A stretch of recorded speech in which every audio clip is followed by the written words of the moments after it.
Delhi liquor scam కేసులో arrest అయ్యి తిహార్ జైల్లో ఉన్న బీఆర్ఎస్ ఎమ్మెల్సీ కవితను మాజీ మంత్రులు సబితా ఇంద్రారెడ్డి, సత్యవతి రాథోడ్ కలిశారు. ఢిల్లీలోని తిహార్ జైలుకు వెళ్లిన మాజీ మంత్రులు కవితతో ములాఖత్ అయ్యారు.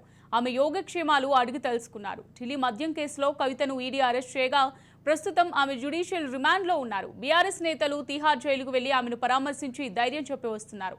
నేపథ్యంలోనే తాజాగా సబితా ఇంద్రారెడ్డి, సత్యవతి రాథోడ్ వెళ్లారు.